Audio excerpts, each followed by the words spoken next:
Amen. Et nous sommes heureux d'y être ce matin. Et encore bonjour à tous et à toutes. Et merci également pour notre bien-aimé qui nous a conduits pendant ce temps. Et puis avec l'équipe de louanges, nos frères et sœurs qui sont là pour un vidéoprojecteur et pour le son. Que le Seigneur vous bénisse. Amen. Amen. Ce matin, nous allons partager sur un thème très important que parfois nous ne nous rendons pas compte, mais le Seigneur a mis sur mon cœur ce thème et j'aimerais qu'on puisse partager tout ensemble ce matin. Le thème, c'est les signes. Et j'aimerais vous poser cette question. Quels sont les signes qui annoncent une bonne nouvelle?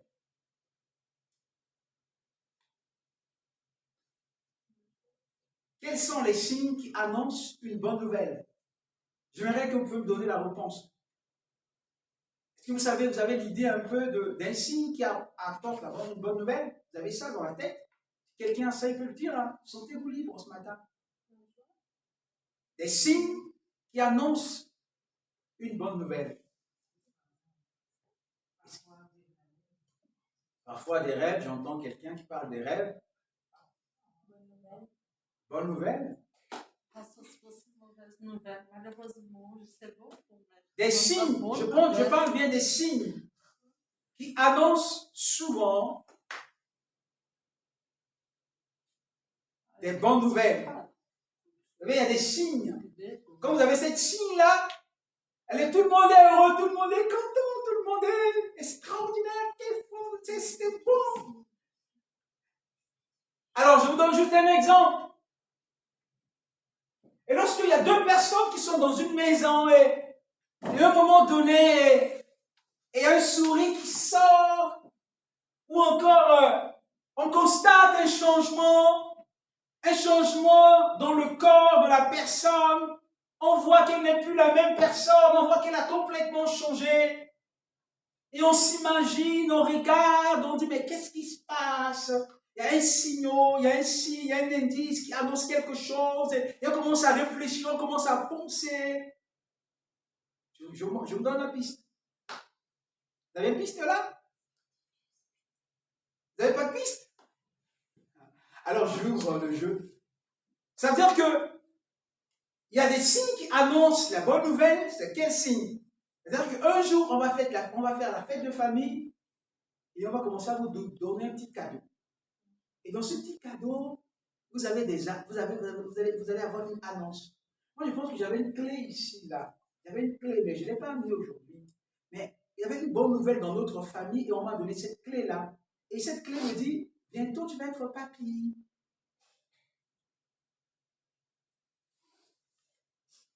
C'est ça. Un signe, c'est-à-dire que lorsque, et j'en ai juste un exemple, lorsque une femme est enceinte, ce qui va la trahir, c'est qu'elle va commencer à avoir des malaises. Et cette malaise va amener des gens à soupçonner quelque chose. Ceux qui ont des regards, ils vont dire, il y a un signe là. Ça montre que cette femme est enceinte. C'est ça. C'est ce signe-là qui montre que, cette femme, elle n'est pas bien, son corps a changé. Ça signifie quelque chose. Elle n'est plus la même personne. Et après, vous allez réaliser, pendant 2 mois, 3 mois, que, oui, effectivement, il y a quelque chose. C'est un signe qui annonce une bonne nouvelle. C'est-à-dire que la femme, elle est enceinte.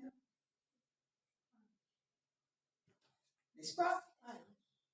C'est exactement ça. C'est le signe qui annonce qu'il y a quelque chose de bien qui est en chemin, qui est en train de venir. Et si vous n'êtes pas, voilà, si vous ne faites pas attention, vous faites attention, vous allez découvrir ça. Donc c'est un signe qui montre ou qui annonce une bonne nouvelle dans cette famille-là. C'est ce que je voulais vous développer avec vous ce matin.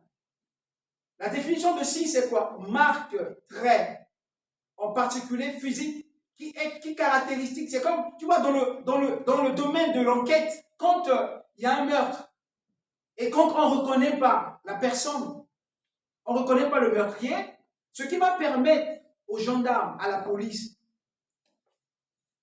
c'est parfois les traits. Les traits de cette personne, ou encore les traits, moi je vois les traits de pied. Le gars, il arrive quelque part, le meurtrier, et il a amené une chaussure, et son chaussure a laissé des empreintes. Et là, pour les enquêteurs, c'était signe, c'était preuve, ça leur permet rapidement de repérer, de reconnaître la personne. Qu'est-ce qu'ils vont prendre? Ils vont essayer de prendre son pointure de chaussure, ils vont essayer d'ajuster, ils vont commencer à faire leur enquête, leur investigation.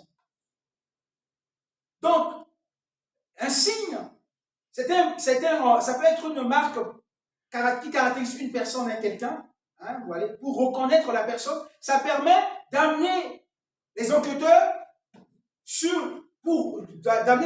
à mettre la main sur le criminel.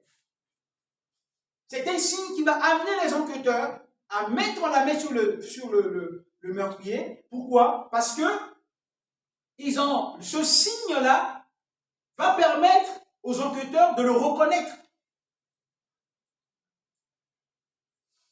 Mais en d'autres termes, les signes peuvent être un indice qui annonce un début d'une nouvelle histoire.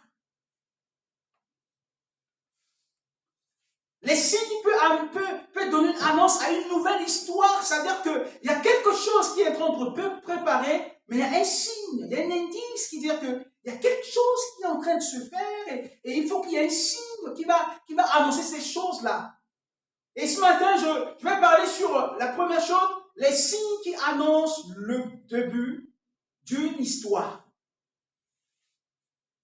Le signe qui annonce le début d'une histoire. Vous savez, Dieu avait décidé dans le ciel d'écrire l'histoire d'un peuple. Vous savez quel est ce peuple-là? Ah voilà. Dieu avait décidé dans le ciel d'écrire l'histoire d'un peuple qui avait tant souffert entre les mains de ses oppresseurs. Après avoir été assujetti, après avoir été dominé, après avoir été maltraité, humilié, un jour, Dieu, dans son trône de grâce, il a décidé d'écrire l'histoire d'un peuple. Mais pour que Dieu écrit cette histoire, il a besoin de quelqu'un.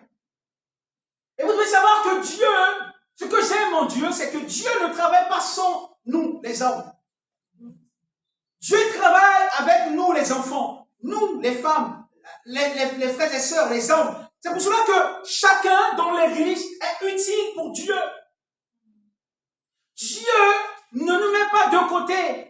Avec le Seigneur, nous sommes utiles pour Dieu. Et parfois, la société veut nous faire comprendre que nous sommes inutiles.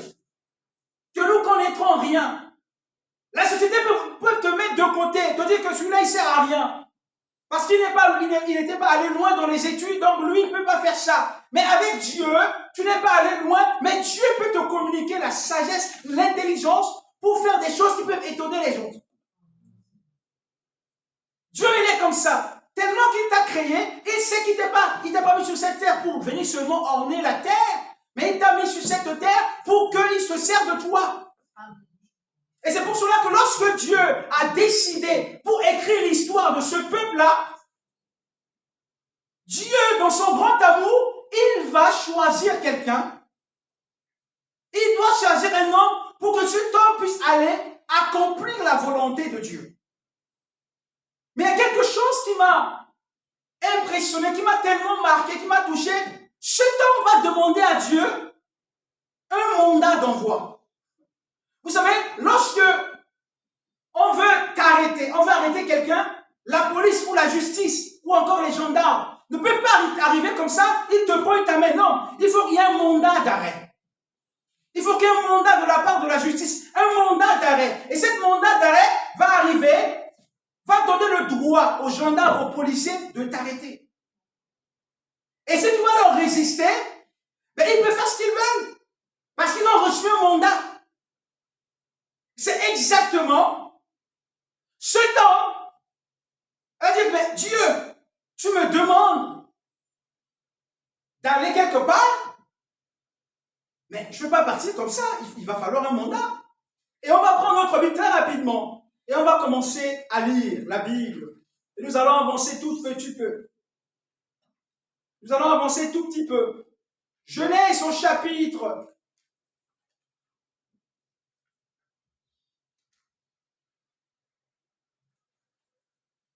Nous allons avancer tout petit peu. Genèse au chapitre 3. Exode au chapitre 3.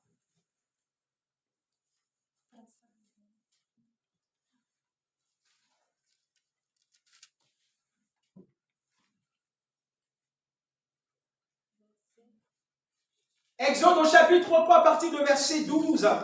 Nous allons tous lire ça.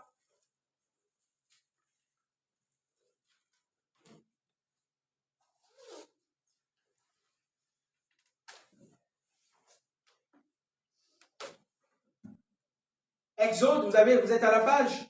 Amen. Écoutez, le verset 12. Dieu dit, je serai avec toi, et ceci sera pour toi le signe. Amen. C'est la déclaration que Dieu va donner à cet homme qu'il a mandaté d'aller libérer son peuple.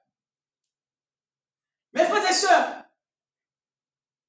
chaque chose d'une grande importance que nous ne devons jamais oublier est quand Dieu nous garantit sa compagnie.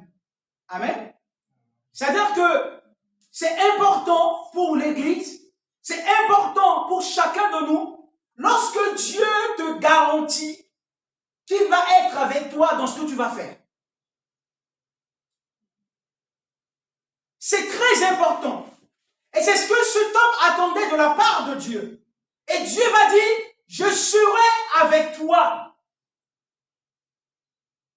Dieu dit, je serai avec toi et ceci sera pour toi le signe. En fait, ça lui permet d'être rassuré. C'est comme si un enfant qui sait bien que son père est là, même s'il va tomber, il va mettre son bras pour ne pas qu'il se fait mal.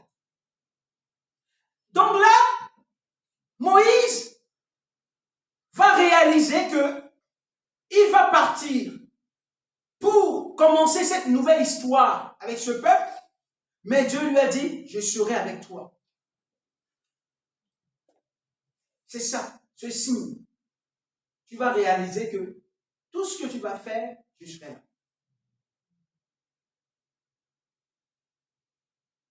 Je serai avec toi.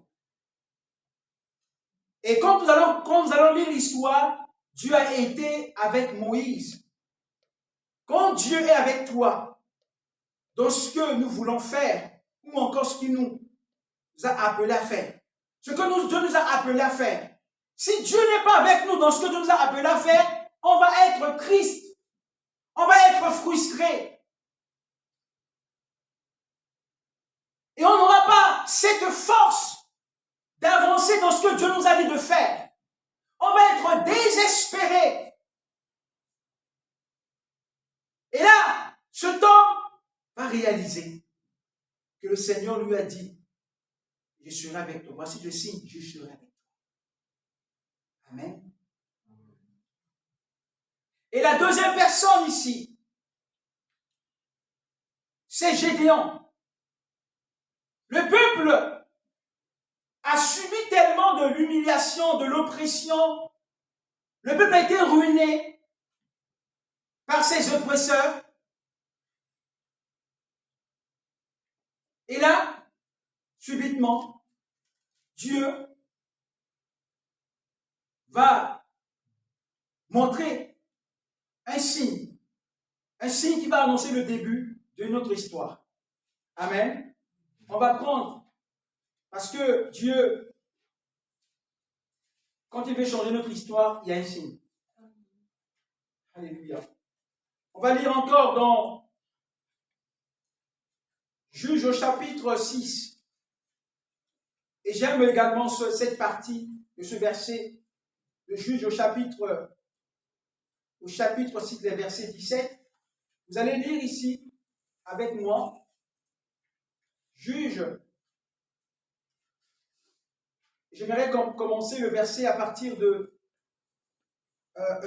Juge chapitre 6, verset 2. Après, je vais sauter pour lire le verset 17. La main de Midian fut puissante contre Israël. Pour échapper à Midian, les enfants d'Israël se retiraient dans les ravins, dans des montagnes, dans des cavernes et sur les rochers fortifiés. Quand Israël avait sémé, Midian montait avec Amalek et les fils d'Orion. Ils marchèrent contre lui et ils campaient en face de lui, détruisaient les productions du pays jusqu'à vers Gaza et ne le laissaient en Israël ni vivre, ni brebis, ni bœuf, ni âne, car ils montaient avec leurs troupeaux et leurs tentes. Ils arrivaient comme une multitude de sauterelles. Ils étaient innombrables, eux et leurs chameaux, et ils venaient dans le pays pour le ravager. Israël fut très malheureux à cause des mendiants, et les enfants d'Israël crièrent à l'Éternel. Vous voyez là, le peuple était dans une souffrance terrible. Le peuple était dans une souffrance terrible. Pourquoi? Parce qu'ils étaient dominés par les Madianites et ils souffraient tous. L'effort de leur travail ne pouvait pas bénéficier à ça. Parce que lorsqu'ils sont au moment de récolte, l'ennemi venait, prenait tout, partait avec. Et un jour, Dieu a dit, je vais agir dans la vie de mon peuple. Et le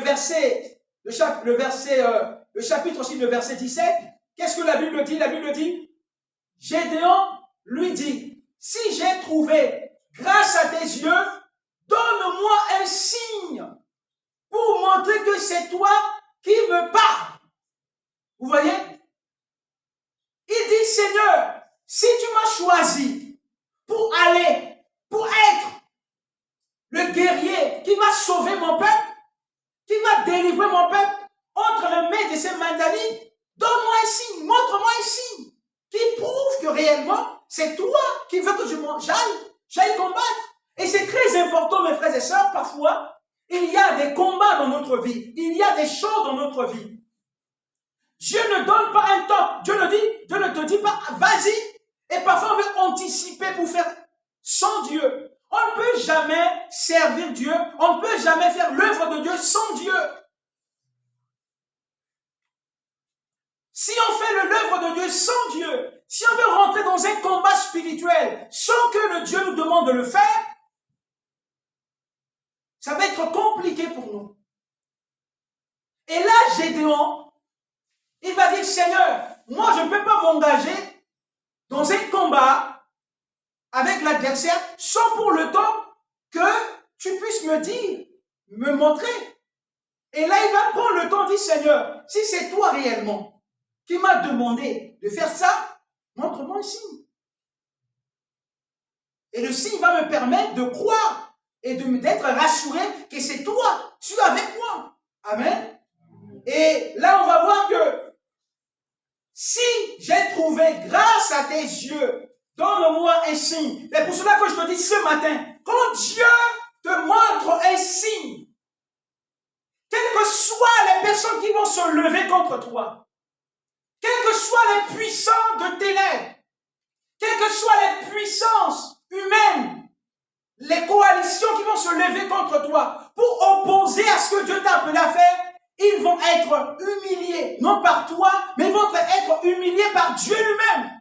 Parce que personne ne peut s'opposer à Dieu. Personne résiste devant Dieu. Personne n'a la force pour contrecarrer le plan de Dieu dans ta vie. Parce que lorsque Dieu décide d'accomplir quelque chose à travers de ta vie, quel que soit ce que les hommes peuvent faire, il peut mettre les barrières, il peut mettre les embuscades. Imaginez-vous, Dieu avait décidé décidé de donner Jéricho aux enfants d'Israël. Et lorsque Josué il arrive devant Jéricho, la Bible dit que Jéricho était fermé, barricadé. Mais comme Dieu a déjà dit qu'il va leur donner la ville, il y avait un blocage qui est là, il y avait un obstacle qui est là. Dieu l'a dit, écoutez, je sais que le mur est tellement considérable. Vous n'allez pas le faire, vous n'allez pas l'écrouler comme ça physiquement. Mais je vais vous dire quelque chose à les faire. Et moi, je vais m'en occuper. Vous allez faire le tour et moi, je m'en occupe du mur. Et c'est ce qu'ils ont fait. Lorsqu'ils ont commencé à faire le tour, et ils ont fait ce que Dieu leur a demandé, Dieu, en un claque de doigts, le mur s'était écroulé.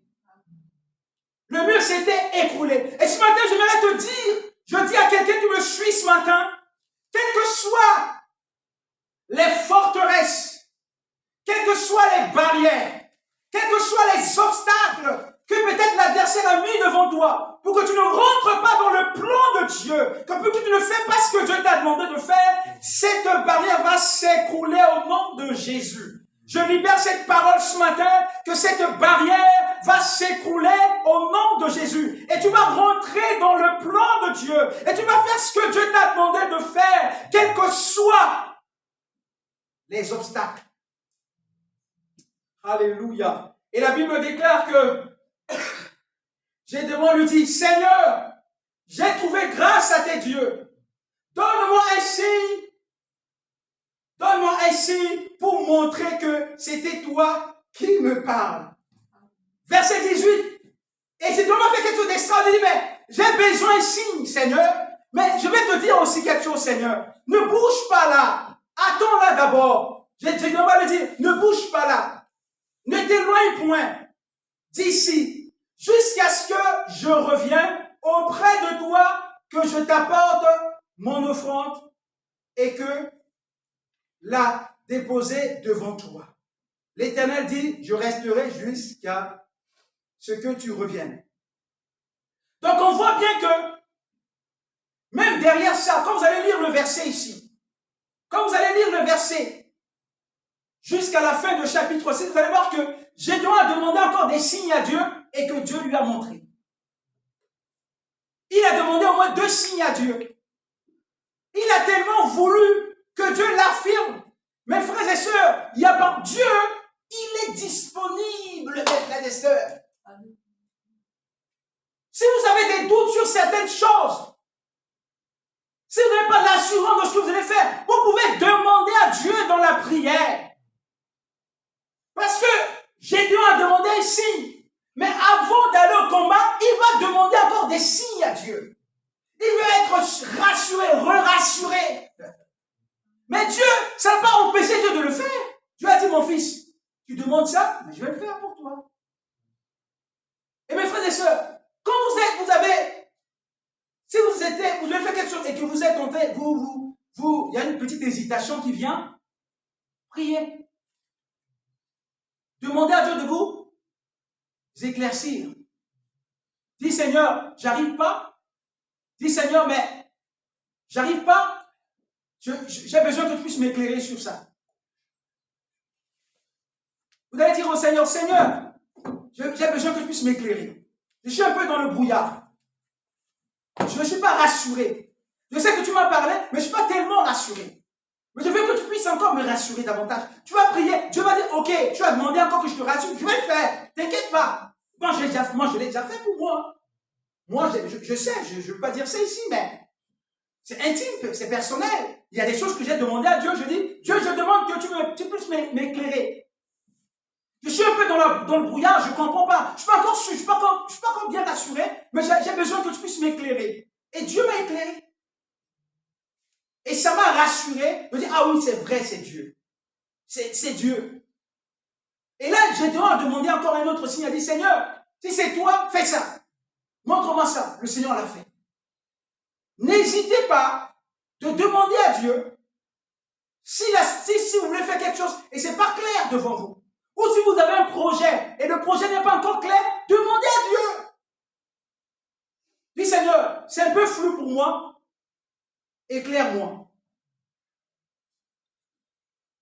Éclaire-moi. Et Dieu, il va vous éclairer. C'est ce que Gédéon a fait. Il a demandé à Dieu un signe. Et il a demandé encore à Dieu de l'éclairer. Il a demandé, il a redemandé à Dieu.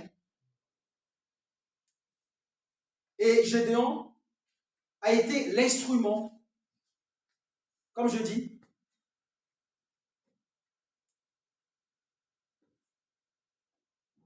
quand Dieu ne vous donne pas un signe, il ne faudrait jamais s'engager. Ça va mal tourner. Si vous n'aviez pas reçu le temps de Dieu, ne vous engagez pas parce que ça va mal tourner. Donc Gédéon avait raison.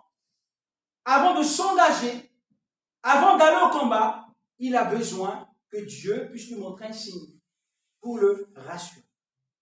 Comme Moïse l'avait fait. Et comme Gédéon l'a fait. Amen. Mais Jésus avait dit également un jour à ses disciples en leur disant, ce qui va marquer votre ministère,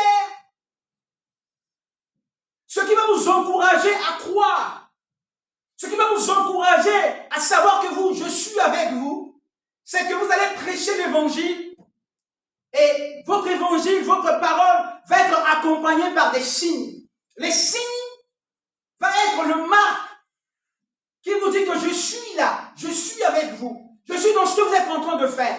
Parce que vous allez voir, les malades vont être guéris, les possédés vont être délivrés, il y aura l'action de Saint-Esprit. Et c'est ce que Jésus m'a dit, il a dit, les signes accompagneront ceux qui auront cru. Donc Jésus veut marquer le ministère de l'Église, que l'Église doit vivre des choses extraordinaires. Jésus veut que les gens qui ne le connaissent pas puissent voir des signes qui vont marquer ces personnes. C'est pour cela qu'un jour, j'avais prêché déjà sur ça, que Paul était en train de prêcher à cette haute dignitaire. Le préconsul, et il y avait un bar Jésus qui était là. Il y avait un bar Jésus qui est en train de distraire le préconsul de ne pas accepter la parole de Paul, que Paul prêchait à ce préconsul. Paul m'a dit, fils du diable, rempli des malices. Ce que Paul dit, moi je dis ce que Paul a dit, c'est la Bible qui a dit. Paul a dit, toi, bar Jésus, tu es le fils du diable, rempli des malices. Alors même que je parle, tu vas être aveugle. Tu ne vas plus voir. Et c'était devant le haut dignitaire, le préconsul. La Bible dit, en un instant, cet homme, il ne voyait plus. Il est devenu aveugle. Il a besoin de quelqu'un pour le prendre la main, pour le faire sortir, pour l'amener, parce qu'il ne pouvait plus marcher. Et le préconsul a accepté Jésus parce qu'il a vu l'action de l'Esprit. Il a vu le signe que Dieu a accompli dans le ministère de Paul. Et le préconsul, il a accepté, il a donné son cœur à Dieu. Donc vous allez voir que dans le ministère, l'Église, Dieu a conféré, Dieu a donné à l'Église, ce signe pour marquer les hommes. Amen. On va lire Hébreux chapitre 2, verset 4, parce qu'on nous a lu ce matin. Je vais aller rapidement.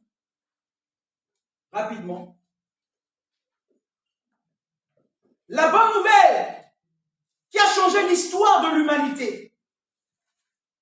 Le signe qui a annoncé le début d'une nouvelle histoire, qui a marqué l'histoire de l'humanité, parce qu'un jour Jésus était né. N'est-ce pas? Jésus était né. Christ était né. Et sa naissance a marqué l'histoire. C'est une bonne annonce, une bonne nouvelle. Une début d'histoire de l'Église.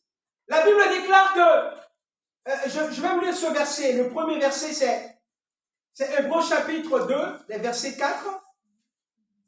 Mais je vais lire rapidement. Vous avez le verset là? Rapidement. On va avancer parce que je vais aller vite, parce que le temps nous presse. Hébreux chapitre, quelqu'un peut le lire? 2, verset 4. Qu'est-ce que la Bible dit par là? En même temps, Dieu a payé leur témoignage par des prodiges extraordinaires. Voilà. Et toutes sortes de miracles. Ainsi que par les dons du Saint-Esprit, répartis selon sa volonté. Et Dans ma version, il dit Dieu appuyant sur leur témoignage par des signes. Par des signes.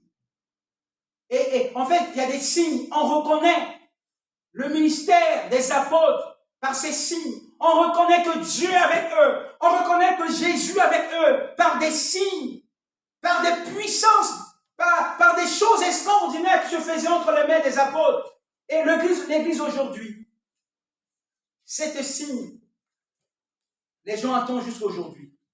Nous, étant qu'Église de Dieu, nous devons manifester ce signe-là. Les gens doivent voir ça. Amen. Les malades doivent être guéris dans notre Église. Les gens doivent être touchés par la puissance du Saint-Esprit. Nous devons chercher toujours, et comme on dit, Hébreux chapitre 2, verset 4, la Bible dit, je vais lire à ma version, merci pour notre bien-aimé Fabrice. Dieu appuyait leur témoignage par des signes. On parle des signes en pluriel ici. C'est-à-dire que les aveugles voient, les sourds entendent, les paralytiques marchent, les cancéreux sont guéris. Dieu, la puissance de Dieu rentre dans le cœur dans le corps de quelqu'un, ça sèche complètement le développement des cellules cancéreuses.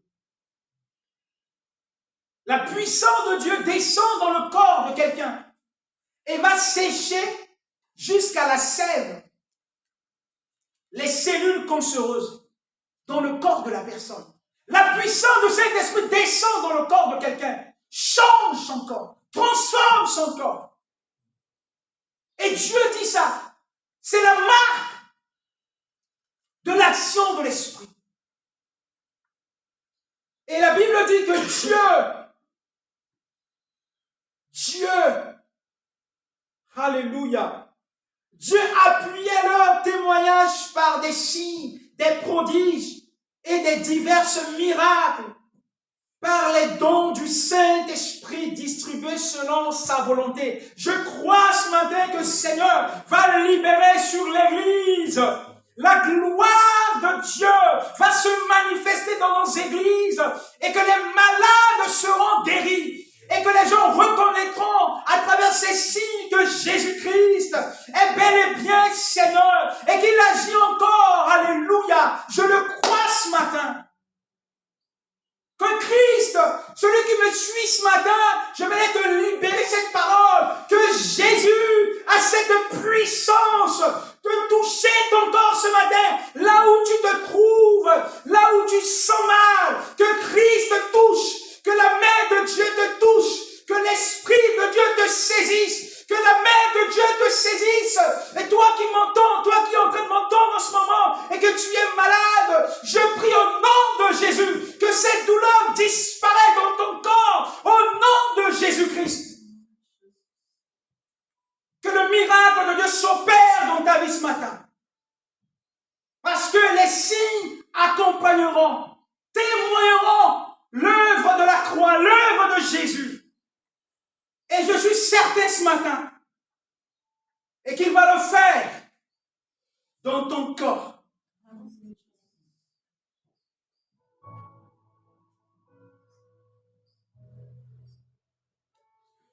Et encore, la bonne nouvelle pour tous ceux que leur histoire, une nouvelle histoire va commencer dans leur vie. Le jour où on donne, vous savez, une nouvelle histoire qui commence dans notre vie, c'est lorsque nous donnons notre vie à Jésus-Christ. Lorsqu'on donne notre vie à Jésus, c'est une nouvelle histoire qui commence dans notre vie. C'est aussi annonce le début d'une nouvelle histoire. Qu'on commence avec le Seigneur Jésus. Notre vie ne va plus être la même. Si on est dominé, si on est maltraité, si on est malmené, si on est manipulé par les puissances de ténèbres, les signes qui annoncent le début d'une nouvelle histoire, c'est lorsque Jésus rentre dans notre vie, parce qu'il va dissiper les ténèbres, il va dissiper les angoisses, il va dissiper toutes sortes de tristesse qui s'est installée dans notre vie, les mettre en déroute. Alléluia. Parce que il va marquer nos vies. Alléluia.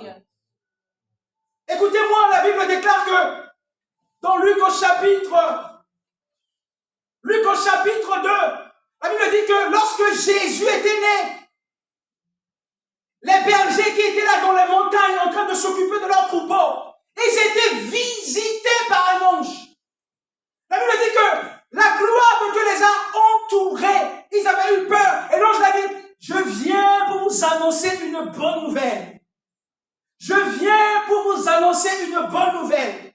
Là où vous étiez, non loin de là où vous vous trouvez, il y a un sauveur qui est né.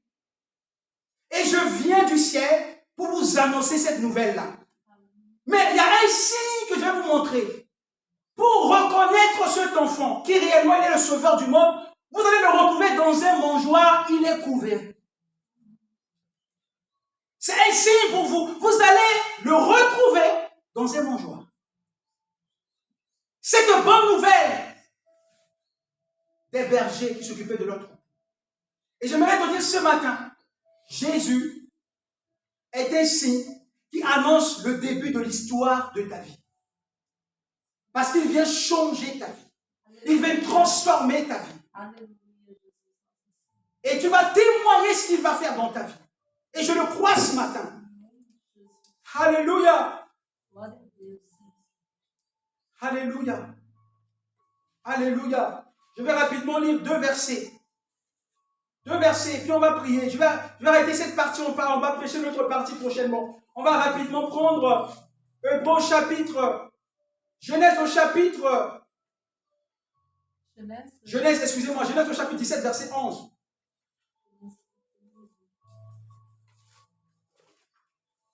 Genèse 17 au chapitre, verset 11, la Bible dit, écoutez, 17, verset 11. La Bible dit,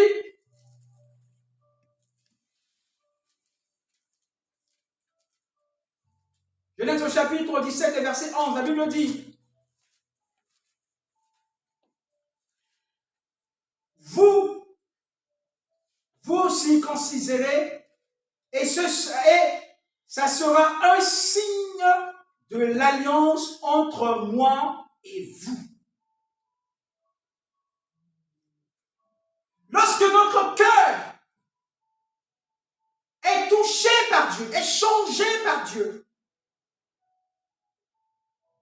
c'est un signe. Et Dieu va dire à ses enfants, la circoncision.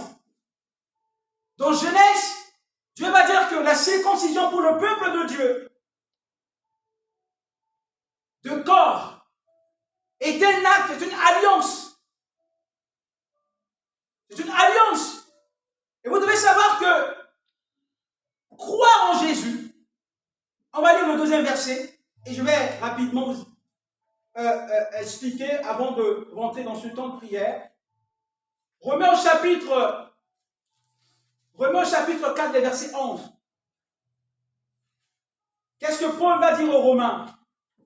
Paul va dire aux Romains, 4, verset 11, Paul va leur dire,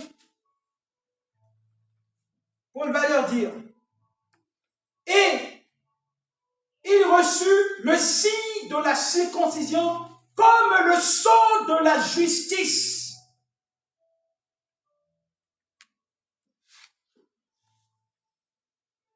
Tous ceux qui ont donné leur vie à Jésus-Christ ont reçu une nouvelle marque d'alliance et d'appartenance. C'est un signe qui montre désormais que cet homme ou cette femme faisant partie de la famille de Dieu et il est justifié par le sang de l'agneau. Et c'est un signe, Paul est en train de dire ici, dans Romains chapitre 4, le verset 11, il dit, et il reçut le signe de la circoncision, comme le sceau de la justice de Dieu. En fait, le signe est comme un sceau, quand vous avez, ça veut dire un sceau. Amen. Un sceau, c'est C'est un cachet. Alléluia. Oh, alléluia. Vous savez que Dieu te reconnaît partout. C'est une marque sur toi. C'est une marque. Quand tu as donné ta vie à Jésus-Christ, il y a une marque qui est sur toi. Il ne faut pas avoir peur de l'adversaire. Parce qu'il y a une marque de Dieu qui est sur ta vie. Cette marque permet que Dieu, les anges, te repèrent. Ils savent là où tu es, là où tu habites. Alléluia. Les anges savent là où tu te trouves. Parce qu'il y a une marque de l'alliance. Marque d'appartenance, cette fois-ci, désormais, à Dieu. Désormais, cette marque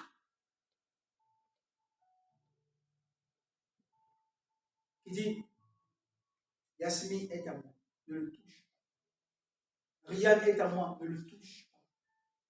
Maxime est à moi, ne le touche pas. Même parfois dans tes propres yeux, tu ne vois pas ce que Dieu fait pour toi, mais dans le monde invisible, tu es très important pour Dieu et il ne permet pas que quelqu'un te touche. Il y a 2 fois, tu n'as même pas le temps de prier et tu dors. Dieu te garde. N'est-ce pas? Tu es tellement fatigué, tu viens, tu ne pries même pas, tu dors. Dieu te garde. Et parfois, tu as tellement faim que tu ne pries même pas, tu prends le repas, tu manges. Et même s'il y a quelque chose qui est dedans, la main de Dieu va protéger cela. Et c'est par la foi. Et Paul va dire que c'est une marque. Ils ont reçu le signe de la circoncision. Et ce matin, mes frères et sœurs, comme je vous ai dit, les signes qui annoncent le début d'une nouvelle histoire.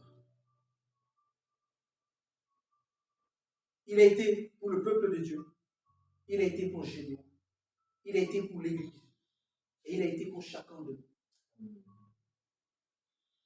Et ce matin, j'aimerais encore te dire, les signes peuvent être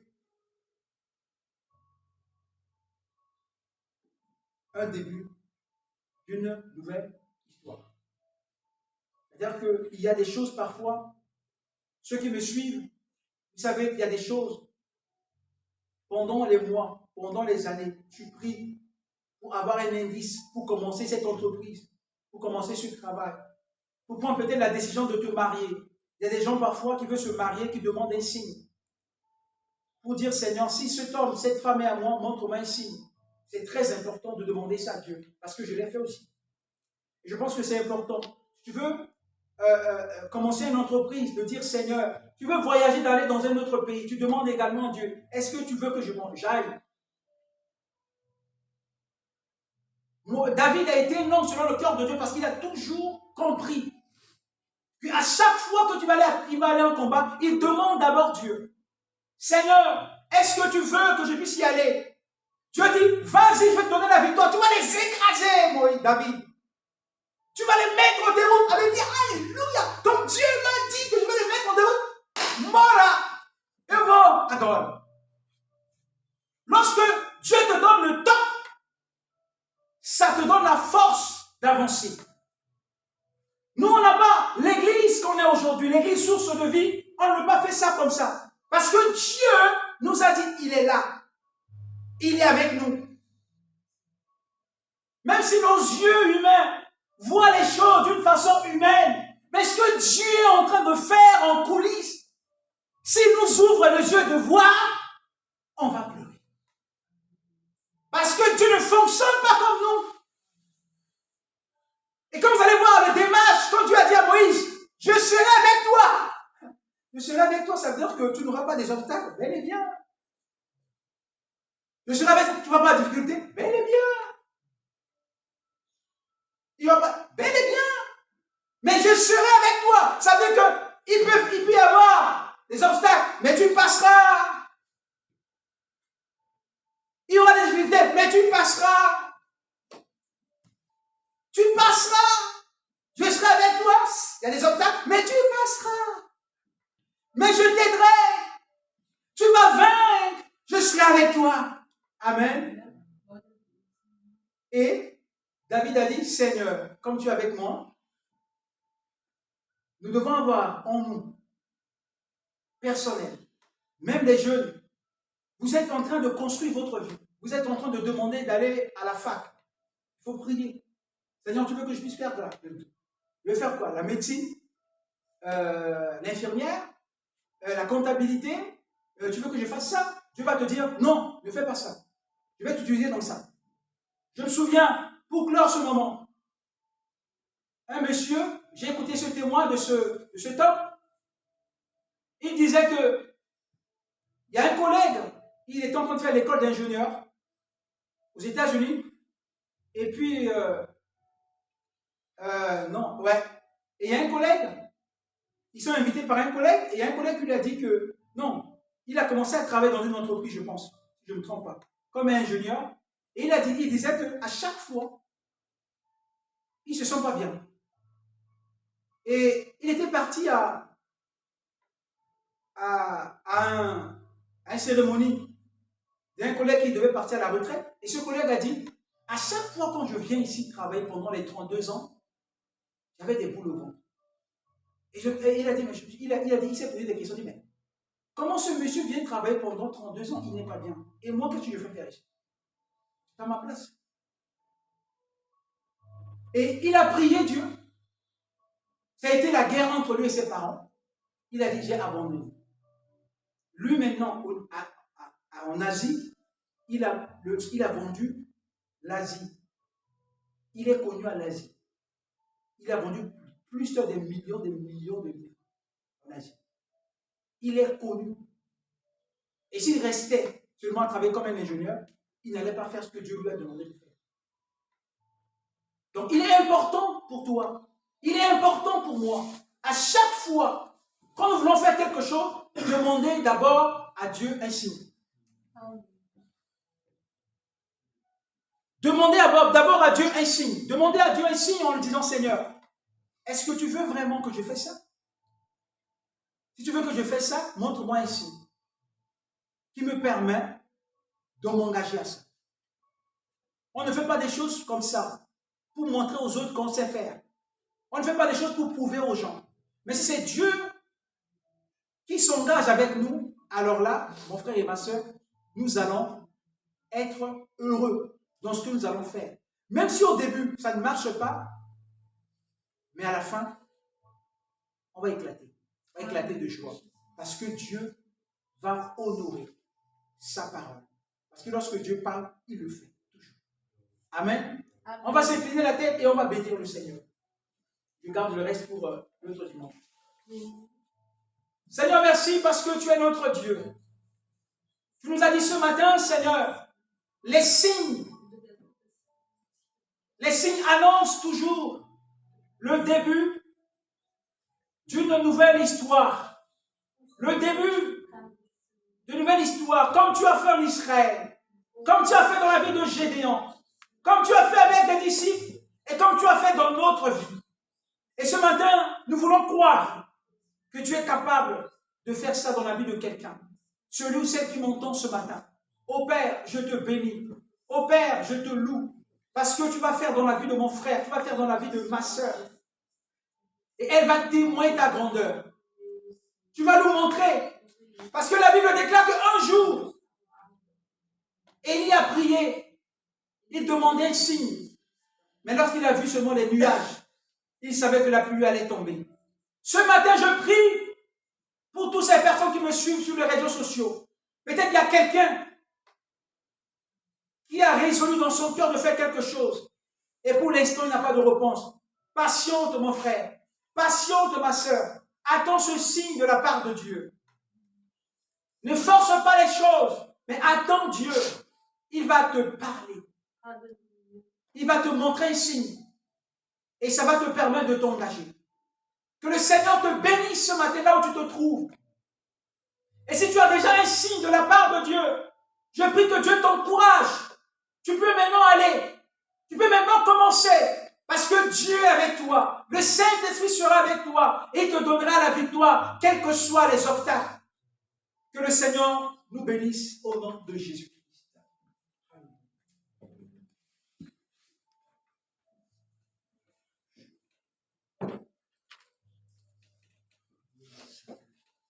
Seigneur, merci pour les signes que tu vas donner à chacun de nous à travers ta parole. Il est toujours important voilà, d'attendre le signe de Dieu pour s'engager dans quelque chose, c'est très important. Parce que Dieu va toujours nous donner la force, comme le pasteur a dit, d'aller jusqu'au bout. Que le Seigneur soit béni. Nous allons passer aux offrandes. Pour tous ceux qui ont amené leur dîme aux offrandes, le panier est là, vous pouvez déposer. Il y a aussi, voilà, on a des enveloppes. Voilà, vous pouvez prendre et mettre ce que voilà, Dieu a mis dans votre cœur pour pouvoir le déposer. Et ceux qui nous suivent sur les réseaux sociaux, vous pouvez aller sur la page Facebook de l'église, vous trouverez le compte de l'église, vous pouvez déposer ce que le Seigneur vous a mis à cœur pour l'avancement de son œuvre. Amen. Donc, demandez à Ryan de prier pour les offrandes. Que le Seigneur se sert, que le Seigneur donne de la sagesse et de l'intelligence à ceux qu'il a choisis pour utiliser cet argent pour l'avancement de son œuvre ici.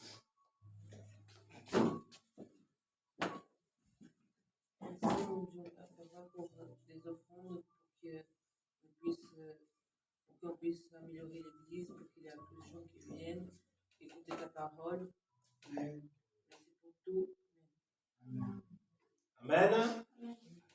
Notre culte tire à sa fin. Soyez bénis abondamment par la parole, à ces moments de longue adoration. Et que voilà, la semaine prochaine, ça sera le 2 avril, ça sera notre ADAP. Donc, vous êtes tous invités, ne restez pas chez vous. Vous pouvez venir passer ce moment avec nous.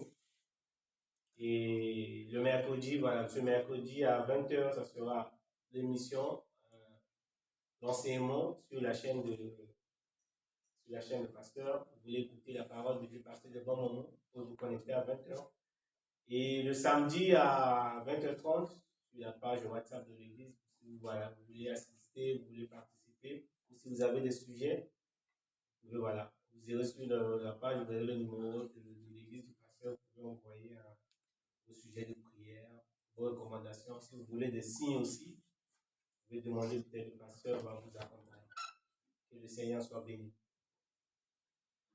Je vais demander au pasteur pour prier pour nous, prier pour la fête de ce culte. Et qui nous recommande notre semaine entre les mains du Seigneur. Notre Père, nous voulons te remercier pour cette matinée. Merci de nous bénir encore, de nous aider jour après jour à ne pas faire les choses par nous-mêmes, à compter sur toi, à compter sur ton aide, parce que lorsque tu t'engages avec nous, Seigneur, tu nous montreras comment tu es capable de faire des choses étonnantes dans notre vie. Ce matin, tu nous dis encore ce matin que le signe nous permet de nous engager, nous permet d'avancer. Alléluia. Bénis encore ton Église, bénis encore ton peuple. Nous recommandons cette semaine entre tes mains. Tu bénis le travail, tu bénis également les écoles des enfants, tu les gardes sur la route de l'école, sur la route du travail. Que ton sang nous couvre, protège également tous ceux ou celles qui nous suivent sur les réseaux sociaux. Bénis leur maison, bénis leur famille, bénis leur travail. Garde-les, Seigneur. Merci encore, que toute la gloire te revienne encore dans le nom de Jésus. Amen. Soyez bénis.